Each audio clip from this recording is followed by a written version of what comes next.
캐나다에서는 내가 뭘 하든 그 누구도 신경을 안 쓴단 말이에요. 거기서 오는 그 시선의 자유가 어마무시한 거거든요. 한국에서는 사실 이 나이 때는 뭘 해야 되고 저 나이 때는 뭘 해야 되고 뭐 결혼해서는 이렇게 자리를 잡아야 되고 집은 한 채 있어야 되고 뭐 이런 그 기준점들이 다 있잖아요. 근데 이 캐나다 같은 경우에는 그런 기준점 자체가 많이 없기 때문에, 왜냐면 네 삶은 네가 사는 거다라는 이런 마인드, 어떻게 보면 개인주의 이런 성향이 또 강하기 때문에 되려 뭐 편한 거예요. 왜냐면 이제 저 싱글일 때는 저 혼자 잘 먹고 잘 살면 되는 거고, 지금은 이제 제가 가족이 생겼으니까 저희 가족만 즐겁게 행복하게 잘 살면 되는 거예요. 남들한테 피해 안 끼치고 남들이 나를 어떻게 생각하는지에 대한 이런 거에서 굉장히 자유로워지다 보니까 제가 더 큰 꿈을 가지고 하루하루 살아갈 수 있는 것 같아요. 오늘 제가 나눠볼 이야기는, 제가 이제 작년 한 해 많은 분들을 만나 뵈면서 그분들의 인생 이야기, 어떻게 이민을 오셨고 어떻게 살아오셨는지에 대한 이야기들을 공유를 해드렸는데요. 생각을 해보니까 제 이야기, 제가 어떻게 이민을 왔고 이민 오기 전에는 어떤 일을 했고 이민 오고 나서는 어떻게 살아왔는지에 대해서는 얘기를 제가 안 해본 것 같더라고요. 이번 기회에 저에 대한 소개를 한번 해보는 게 어떨까 싶어서 이렇게 카메라를 켜게 되었습니다. 안물안금일 수도 있는데, 제가 사실은 학창시절에 공부와는 정말 담을 쌓고 살았었어요. 사실 영어 공부도 해본 적이 없고 제대로 그렇게 공부를 많이 안 했기 때문에 고등학교 때 이제 실업계 고등학교에 진학을 하게 됐고요. 고등학교 다니면서 이제 그때 당시 저 때까지만 해도 대학이나 대학교를 가는 게 어느 정도 필수 코스였단 말이에요. 실업계에서도. 그래서 저도 대학에 대한 초이스는 없었지만 어느 학과를 갈까라는 고민을 하던 찰나에 그때 당시 그 호텔리어라는 드라마가 굉장히 히트를 했었거든요.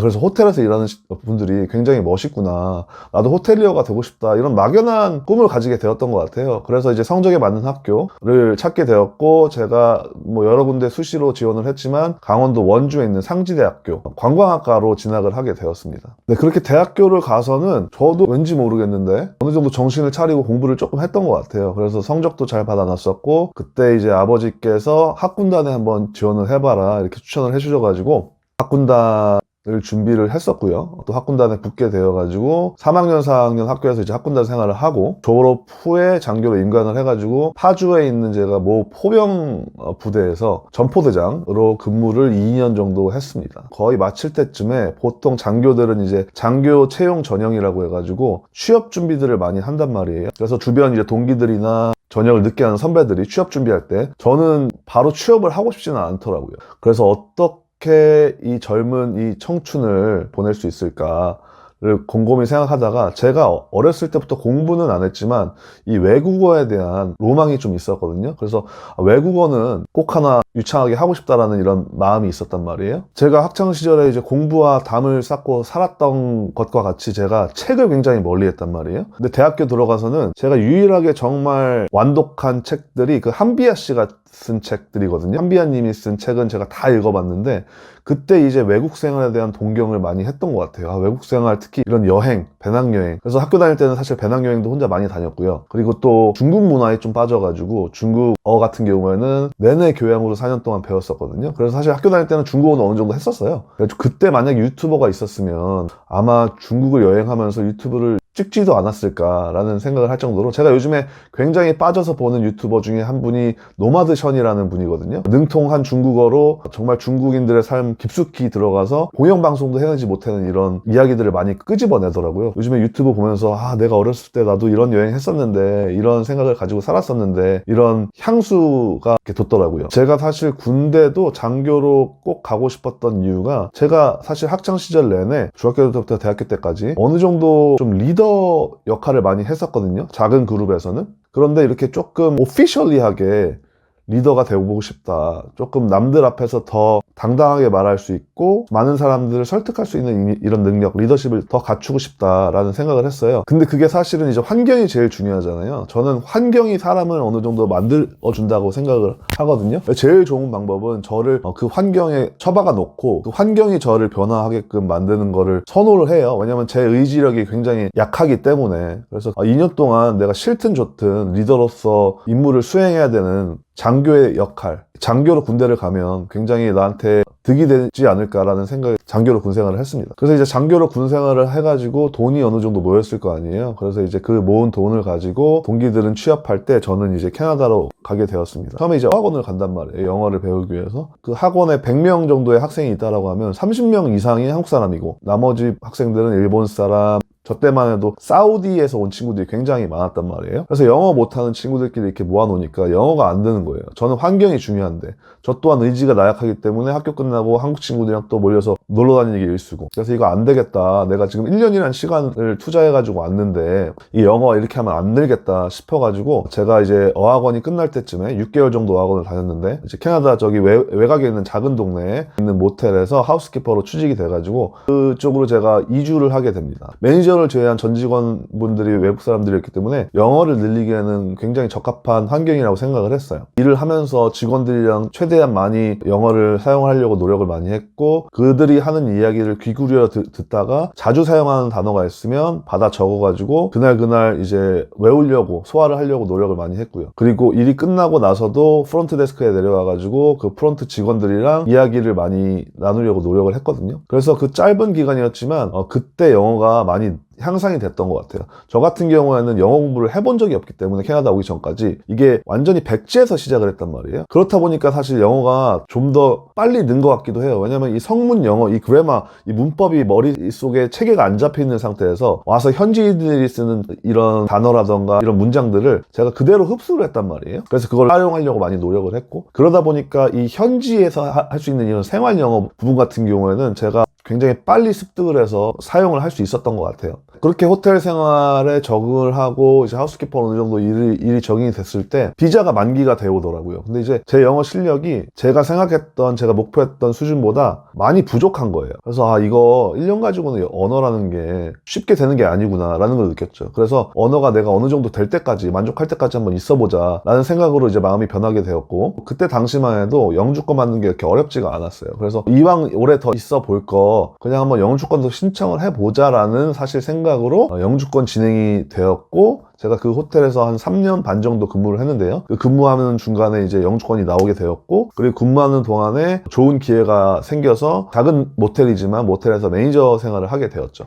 그렇게 이제 다시 밴쿠버로 돌아와서 구직 활동을 하게 되죠. 배운 게 호텔 일이기 때문에 호텔 위주로 이제 구직 활동을 했단 말이에요. 정말 운이 좋게도 제가 수십 군데 어플라이 했는데 꽤 유명한, 꽤 인지도가 있는 메트로폴리탄 호텔이라는 곳에서 제가 매니저급으로 2년 넘게 근무를 했습니다. 그래서 제가 사실 이방인 성공시대 이 컨텐츠를 만드는 이유가요, 어떻게 보면 제가 캐나다 오기 전까지만 해도 내가 진짜 캐나다에서 영어는 잘할 수 있을까? 내가 캐나다에서 이 호텔리어의 꿈을 이룰 수 있을까? 이런 막연한 꿈만 꿨지 이걸 제가 확신을 하지 못했단 말이에요. 할 수 있겠지 이 정도 자신감은 있었지만, 근데 막상 제가 이제 제 어느 정도 목표를 빠르게 이루다 보니 이게 누구나 할 수 있는 일이구나, 이게 어려운 일이 아니구나. 제가 그때 이제 영어 못할 때 그 시선에서 호텔 매니저를 보면 이게 거의 불가능한 것처럼 느껴지면, 거리가 멀으니까.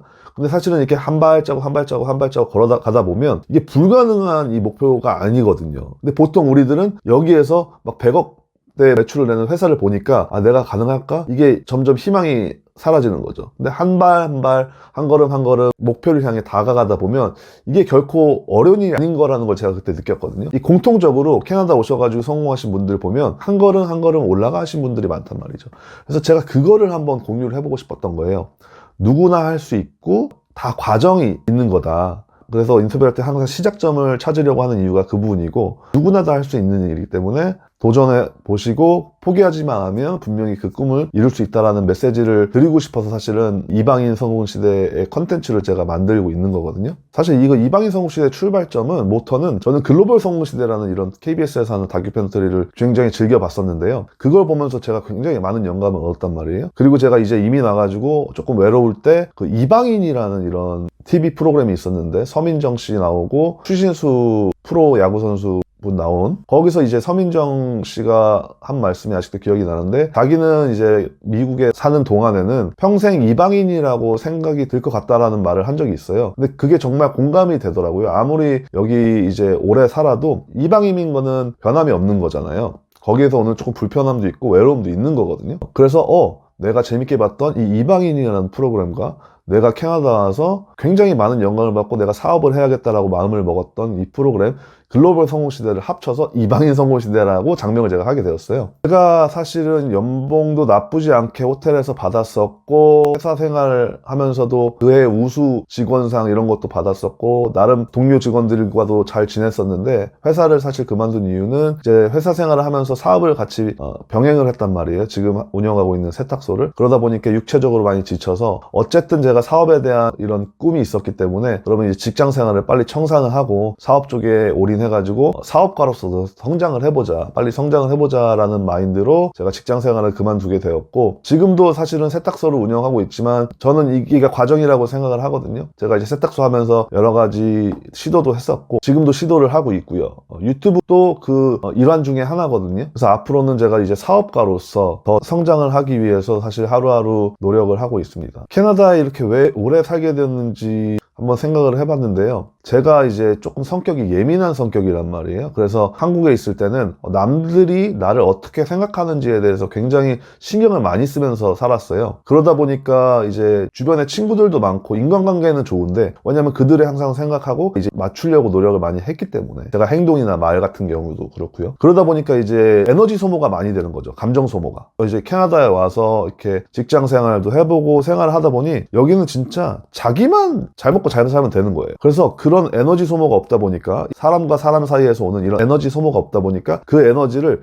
저 자신한테 쓸 수 있는 거예요. 제 발전을 위해서. 그리고 생각도 더 넓어지고 이 해외 생활을 하다 보면 많은 걸 보고 많은 사람들 다양한 인종들을 만나고 다양한 문화들을 접하면서 이렇게 살아가잖아요. 그러면서 이제 마인드가 조금씩 더 오픈이 되는 거거든요. 근데 또 막상 한국에 가면 또 그렇게 살게 될 것 같은 거예요. 제 자신이. 왜냐면 그런 분위기가 또 있으니까 사회적인 분위기가 개인적인 성격도 그렇고 그래서 나는 그러면 캐나다에서 어느 정도 자리를 잡고 한번 내 목표를 이뤄보자 라는 생각으로 지금까지 올해 13년 차거든요. 14년 차네 이제. 어느 정도 실패 없이 지금 한 걸음 한 걸음 목표를 향해 다가가고 있는데 그리고 저는 사실 꿈이 점점 커지거든요. 그러니까 이제 실업계 어렸을 때 공부도 안 했던 그 이 꼴통이 그래도 캐나다 와서 잘 풀린 이유를 생각을 해보면 이런 일단 남들의 시선에서 자유로워졌고 그 자유로움 속에서 많은 시간들을 저에게 투자를 했고 그럼으로써 내 내면에 있는 강점들을 발견하게 되고 그리고 목표를 하나하나 이뤄가면서 자신감이 더 생긴 거죠. 그래서 진짜 더 큰 일도 내가 해낼 수 있겠구나. 내가 더 큰 일도 해낼 수 있는 사람이라는 거를 사실 깨닫게 된 거예요. 그래서